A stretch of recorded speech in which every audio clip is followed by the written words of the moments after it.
Hello viewers, நான் உங்கள் கௌசி. நீங்கள் பார்த்துட்ருக்கிறது அக்னி சிறகு. நாளைய எபிசோடுக்கான ரிவ்யூ என்ன அப்படின்றத பார்க்கலாம். எபிசோடை பொறுத்த வரைக்கும் மதுமிதா கௌதமுக்காக சமைச்ச சாப்பாட்டை ஆஃபீஸ்க்கு அனுப்பி வைக்கிறாங்க. ஸோ இன்னொரு பக்கம் அபிஷேக் பிளான் பண்ணபடி கிரணை ஆஃபீஸில் சேர்த்துட்டாங்க.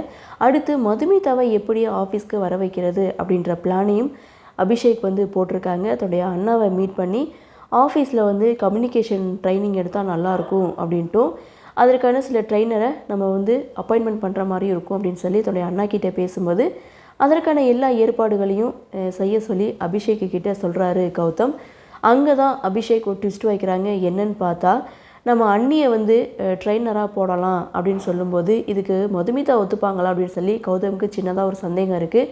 நீங்கள் பேசுகிற விதத்தில் பேசினா அவங்க ஒத்துப்பாங்க. ஏன்னா அவங்க ஐஏஎஸ்க்கே இங்கிலீஷில் ட்ரைனிங் கொடுத்துட்டு இருக்காங்க. அப்படி இருக்கும்போது கம்யூனிகேஷன் ட்ரைனிங் அவங்க ஈஸியாக கொடுப்பாங்க அப்படின்ட்டும், கல்யாணம் ஆன முதல்லேருந்து அவங்க வீட்டில் தான் இருக்காங்க. அதனால அவங்கள இந்த ட்ரெயினராக அப்பாயின்மெண்ட் பண்ணலாம் அப்படின்ற மாதிரி இந்த இடத்துல அபிஷேக் கௌதம் கிட்டே பேசும்போது கௌதமுக்கும் இது நல்ல யோசனையாக பட, ஸோ நான் மதுமிதா கிட்டே பேசுகிறேன், மற்ற வேலைகள்லாம் நீ பாருன்னு அபிஷேக்கு கிட்டே பொறுப்பை ஒப்படைக்கிறாங்க. அது மட்டும் இல்லை, ஸோ அந்த இடத்துல கிரணை இன்ட்ரடியூஸ் பண்ணி வைக்கிறாங்க. கௌதமுக்கு கிரணை ஏற்கனவே தெரியும் அப்படின்றத அப்போ தான் அபிஷேக் தெரிஞ்சுக்கிறாங்க.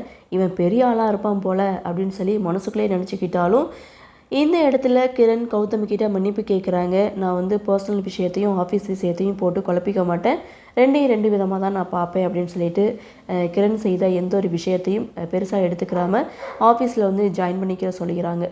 அடுத்த சீன் அப்படின்னு பார்க்கும்போது ஜீவா, அவங்க அப்பா, அம்மா, மாயா எல்லாரும் உட்காந்து சாப்பிட்டுட்ருக்காங்க.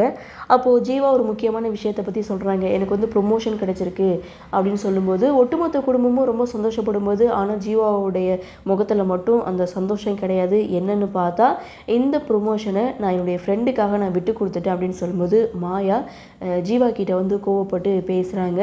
நான் எதுக்காக விட்டு கொடுத்தேன் அப்படின்ற காரணத்தை இப்போவே நான் சொல்லிடுறேன் அப்படின்னு சொல்லிட்டு, என் ஃப்ரெண்டுக்கு மேரேஜ் ஆகிடுச்சு, இப்போ அவனுடைய ஒய்ஃப் கன்சீவாக இருக்காங்க, அவன் மிடில் கிளாஸ். அப்படி இருக்கும்போது குழந்த குடும்பம்னு வரும்போது செலவு அதிகமாக இருக்கும், அதனால தான் நான் அவனுக்கு விட்டு கொடுத்துட்டேன் அப்படின்ற காரணத்தை சொல்லும்போது, அப்போது இதை நம்ம முன்கூட்டியே சொல்லியிருக்கணுமோ, நம்ம கன்சீவான விஷயத்த நம்ம ஜீவா கிட்டே சொல்லியிருந்தோம்னா ஜீவா ஏற்றுக்கிட்டு இருப்பானோ, இப்போவே அந்த விஷயத்த சொல்லலாமா அப்படின்ற மாதிரி மாயா ஒரு பக்கம் யோசித்தாலும் சரவணன் அட்வைஸ் பண்ணுவாங்கள்ல, அதையும் ஒரு பக்கம் யோசிக்கிறாங்க. சரி, ஜீவா போக்கிலே நம்ம விட்டுருவோம், அவனுடைய கெரியரில் நம்ம தலையிட வேணாம் அப்படின்ற மாதிரி மாயா ஒரு பக்கம் யோசிச்சுட்டு, நீ ஒரு நல்ல முடிவு தான் எடுத்திருக்க, நானும் இந்த மாதிரி சூழ்நிலை இருக்கும்போது இப்படி ஒரு முடிவை தான் எடுத்திருப்பேன் அப்படின்னு சொல்லி ஜீவாவுடைய முடிவுக்கு மாயா சப்போர்ட் பண்ணுறாங்க. ஒட்டுமொத்த குடும்பமும் சந்தோஷப்படுறாங்க.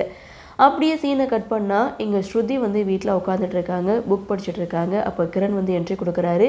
காலையிலேருந்து எங்கே போனால் உன்னுடைய நடவடிக்கையே சரியில்லை அப்படின்னு சொல்லி கேட்கும்போது, உங்ககிட்ட சர்ப்ரைஸாக சொல்லலாம்னு நினச்சேன், ஆனால் நீயே திருவி கேட்குறதுனால சொல்கிறேன் அப்படின்னு சொல்லும்போது, எங்கே மதுமிதா வீட்டுக்கு போனியா அப்படின்னு சொல்லி கேட்க, உனக்கு எப்படி தெரியணும் கிரண் ஸ்ருதி கிட்டே கேட்கும்போது, நீ எங்கே போகிற என்ன பண்ணுறான்னு நீ நினைக்கும் போதே நான் கண்டுபிடிச்சிடுவேன் அப்படின்ட்டு, மதுவோட வாழ்க்கையில் ஏதாவது ஒரு பிரச்சனை பண்ணணும்னு நினச்சேன்னா எங்கள் அப்பாவை பற்றி உனக்கு தெரியும்ல, நான் பொட்டி படிக்கலாம் கட்டிட்டு இங்கேருந்து போயிடுவேன், எப்போதும் பேசிகிட்டு இருக்க ஸ்ருதியா நீ பார்க்க மாட்டேன், பயங்கர கோவக்கரையாக ஆயிடுவேன் அப்படின்ற மாதிரி கிரணை வார்ன் பண்ணிவிட்டு அங்கேருந்து போகிறாங்க. ஆனால் கிரண் மதுமிதாவுடைய ஆஃபீஸில் ஜாயின் பண்ணியிருக்காங்க அப்படின்ற விஷயம் இன்னொரு வரைக்கும் ஸ்ருதிக்கு தெரியலை அப்படின்றதான். ஸோ இன்னொரு பக்கம் பார்த்திங்கன்னா, நம்ம மதுமிதா கௌதமுக்காக வெயிட் பண்ணிகிட்ருக்காங்க. கௌதம் வீட்டுக்கு வராரு. வந்த அடுத்த செகண்ட் மதுமிதா வாசலில் நின்று வரவேற்கிறாங்க. கௌதமுடைய பேக்கை வாங்குறது, சிரிக்கிறதுன்னு சொல்லிட்டு ரொம்ப அன்போடு கவனிக்கிறாங்க. ஸோ அதை பார்த்த கௌதம், நான் பேக்கை உள்ளே வச்சுட்டு ரெஃப்ரெஷ் ஆகிட்டு வரேன் அப்படின்னு சொல்லும்போது, பரவாயில்ல அப்படின்னு சொல்லி பேக்கை வாங்கிக்கிறாங்க நம்ம மதுமிதா. ஸோ அது மட்டும் இல்லை, கௌதம் பேக்கை வாங்கிக்கிட்டு ரூமுக்கு போகிறாங்க, ரெஃப்ரெஷ் ஆகிட்டு வராங்க. நம்ம மதுமிதா ரொம்ப ஆசையோட அன்போடு கௌதமுக்கு சாப்பாடு பரிமாறுறாங்க. கௌதம் சாப்பிட்டு முடிச்சதுக்கப்புறம், நான் இதுக்கப்புறம் ரொம்பவே சாப்பிட ஆரம்பிச்சிட்டேன், அதுவும் ஹெல்த்தியான சாப்பாடாக சாப்பிட்றேன், அதுவும் உங்களால் தான் அப்படின்னு சொல்லிட்டு அங்கேருந்து போன கௌதம் ஒரு செகண்ட் நின்று மதுமிதா கிட்ட சாப்பிட்டியா அப்படின்னு சொல்லி கேட்குறாங்க. இன்னும் சாப்பிடலை அப்படின்னு சொன்னதும் மதுமிதாவுக்கு கௌதம் பரிமாறுறாங்க. அதை அபிஷேக் சகுந்தலா 2 பேரும் நின்று பார்க்குறாங்க. பார்த்துட்டு செம்ம கோவப்படுறாங்க.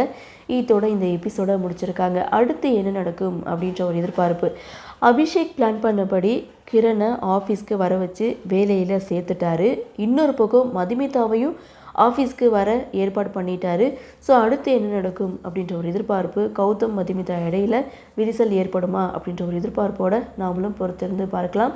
உங்களுடைய கருத்து என்ன, நீங்கள் என்ன நினைக்கிறீங்க அப்படின்ற கருத்தை வழக்கம் போல் கமெண்ட்ஸில் பதிவு பண்ணுங்கன்னு சொல்லி இந்த வீடியோவிலிருந்து விடைபெறுகிறேன். நன்றி, வணக்கம்.